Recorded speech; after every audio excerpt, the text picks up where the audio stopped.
Hey guys and gals, Never here from Remake Game and 70 on Twitter, the Gaming Dragon. Today I'm coming back at you with a Let's Play episode of Repeat, Sissel's Path. So yeah, let's go ahead and jump right back in, shall we? Alarm chain, you are up, and let's go! Alright, my chest suddenly seized, and for a split second everything turning ice cold. As quickly as the sensation came, it was gone. I grasped the side of my seat, breathing painfully hard as my nails dug into the leather. Adrian, are you okay? Maybe you should go get some rest. I shook my head weakly, doing my best to shake off the fading pinpricks of pain needling the back of my mind. No, don't worry about it. It's just the nerves. I shot Sissel a weak smile. Like he said, everything's gonna be fine. Seeing the crowd from a distance was one thing, but trying to walk through it was another ordeal entirely. The moment we stepped out of our taxi, the air around us was immediately replaced by a stampede of bodies and hurried shouting. Sissel grabbed my hand and we tried our best to stay together as we squeezed through the crowd. It never really hit me how big this event was until now. The flashing lights illuminated the night like it was day, and the sea of reporters rambling excitedly into live video streams made me dizzy.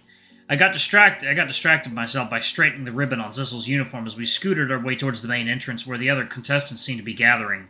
As people caught sight of Sissel's big poofy chef's hat, cameras began pointing in our direction while a dozen microphones were suddenly shoved into our faces. Oh, and you must be the contestant from Gironi Academy.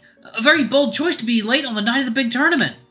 Sissel scowled and batted away nosy mics like buzzing mosquitoes. It wasn't my fault traffic sucked. A small wave of snickers ran through the small group of contestants idling at the stadium entrance. I shot them all a huffy glare. Despite the fact that Sissel's uniform was brand new, he looked almost disheveled compared to the shimmering fabric and striking ribbons of his competition, all of whom outshined him through sheer quality.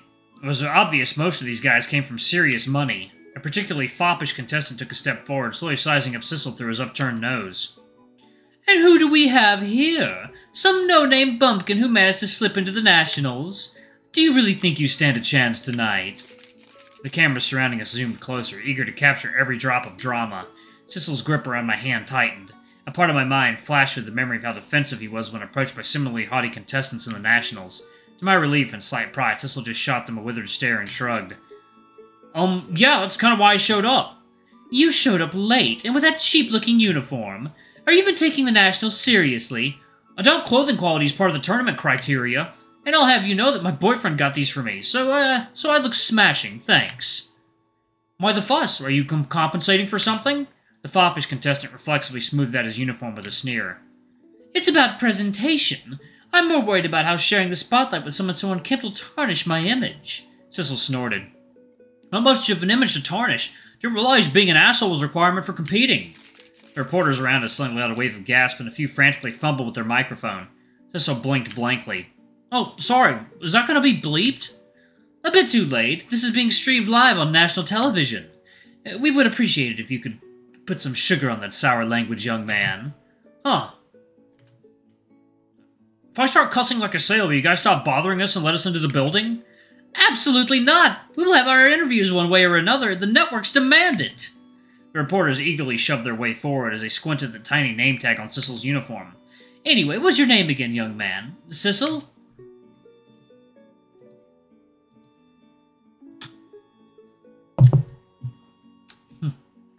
Sissel rubbed his temples and sighed. He had been trying to avoid this. Bradley. Sissel Bradley. It's kind of a recent thing. At the mention of Bradley, the surrounding crowd immediately turned towards us with interest. A storm of flashing cameras became blinding as newscasters shoved away the other indignant contestants to get a clearer view of us. Bradley? As in Cecilia Bradley? There have been rumors circling around that the son of the esteemed champion of years past has come to compete, but I didn't think it was true. This is him, folks, the son of the great Cecilia Bradley and nephew of Herschel McDermott, famed winners of the national tournament. Tell us, Sissel, do you believe you'll be able to uphold your family legacy? Sissel squinted through the harsh lights, his ears twitching with discomfort as he tried to push his way through the crowd. Kind of rude question if you really think about it. But it is a question on everyone's minds. Do you also believe you could have made it this far without your family's past fame? Do you think the judges will show favoritism in the tournament this evening? Sissel shot the reporter a sharp look and knocked the microphone out of his face. You're not going to use my family name to make me feel horrible about myself. Not here, not tonight, the foppish contestant snorted. Too afraid to share your thoughts? I completely understand. I wouldn't want the truth to get out either. I even heard there were rumors that the entire kidnapping fiasco from a week ago was just a publicity stunt. Is that true as well?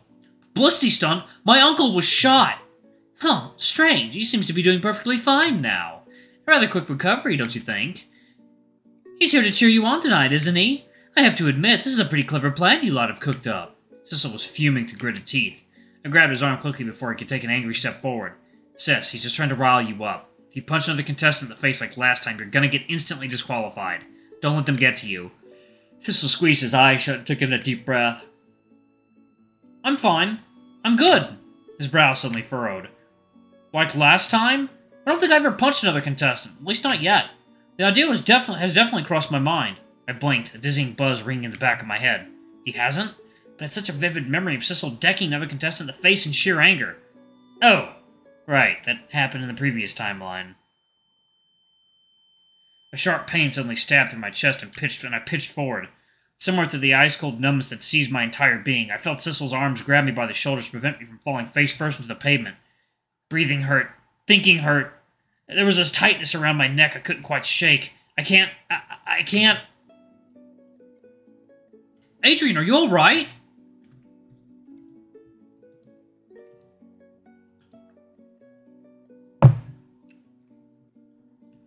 Sissel's voice cut through the cold and I blinked. As quickly as it came, it was gone. I shakily stood up, leaning most of my weight on Sissel's firm grip. I'm fine. Just felt a little nauseous, that's all. If you're not feeling well, maybe you should head back to the hotel and rest. I shook my head firmly with a reassuring smile. Nah, I'm fine. Don't worry about it.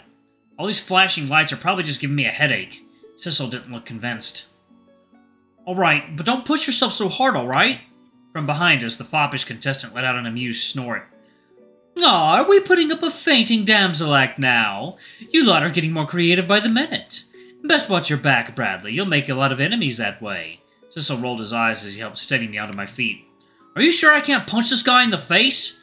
Clobbering your opponents before a baking tournament is generally frowned upon. It'd be a pretty dumb way to lose. I know, but holy shit, this guy's a twat.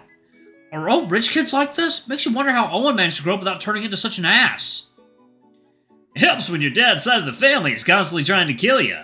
Keeps you humble, you know? Owen, when did you get here? I arrived just now, actually. Philip and Herschel should be around here somewhere too, but they got swallowed up by the crowd. What about Jenny? She slept in and said she'll be arriving in a separate cab. I guess she stayed up all night. I told her to lay off that coffee. Huh, she's gonna be upset she missed this chance to show up on TV. How are you guys enjoying your interviews? Awful. It sucks. Sorry, y'all. Please get us out of here. We couldn't even get into the building. Oh, the woes of becoming famous. You'll get used to folks talking about you eventually. Hmm? Owen glanced down to see a rather shy reporter holding a microphone towards him, his face slightly pink. Why, hello. And who might this handsome gentleman be? A mischievous grin flashed across Owen's face as he tucked a finger gently under the reporter's chin and lifted his face to look at him in the eye. Owen's other hand dipped down to slightly unzip his jacket, revealing more of his muscled chest. The cameras surrounding us suddenly flashed with a wild abandon. Well, hi there, I'm Lowen Lorelei. Pleased to meet you. The small reporter fluttered, his face flushed and knees wobbled in Owen's grip. Oh, you're quite forward. Is it forward enough? I'll be happy to show off more for your stream. Dude, not now, you're on live TV. That probably just turns him on even more, honestly. Wait, this might be our chance. Let's look inside the stadium while everyone's distracted. To our dismay, a sterner reporter shoved his way into our path, determined to have his questions answered. Owen Lorelei, you are the one who sponsored Bradley's trip to Nationals, correct? People are whispering that Bradley had slipped his way into getting your support. Is there any truth to these rumors? Excuse me? Owen burst into a cackling laugh as Sissel's face turned into a concerning shade of red. Nah, Sissel and I have known each other since we were kids, and I've been looking forward to watching him compete in the Nationals. I'm just helping a buddy out. Sissel's a handsome guy, but I'm afraid he's already taken by that cute fellow holding his hand over there.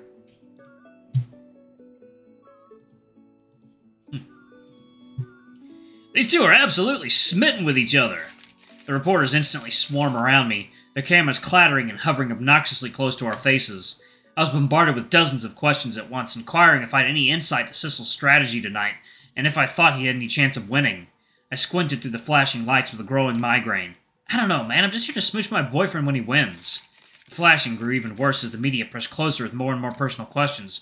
One of them even asked if it was true that our kidnapping was from last week was a ploy to get more press coverage, as if we even wanted any. I closed my eyes and shielded my face. This was getting a bit much. The loud screech of car tires suddenly pierced the air as a taxi skidded to a halt in front of the stadium entrance. I breathed a sigh of relief as all the reporters turned towards the new arrival, granting me a small moment of rest. My blood pressure then immediately shot through the roof as the taxi door swung open and Jenny stepped out. Oh! Hello to the National Culinary Tournament! Sorry for being late! Her shoes clacked loudly against the sidewalk as she strutted towards the stadium entrance with her head held high, her every step exuding a threatening aura. The crowd's heads all turned, utterly transfixed as she approached. Who is she? Another contestant? Can't be. She's not wearing a uniform. She does look familiar, though. Another reporter let out a gasp of realization. It's her! The brave girl who spoke out on the news last week concerning the Lorelei kidnappings! Miss, your courage to speak out in the face of peril undoubtedly saved your friends' lives. It's splendid to see you continue to support them tonight for such an important event. Ginny tipped her sunglasses back and winked at the barricade of cameras. Oh, yes, that day was truly terrifying. It scarred me to my core. I've cried myself to sleep every night since, my thoughts plagued by my friends' pathetic and desperate faces.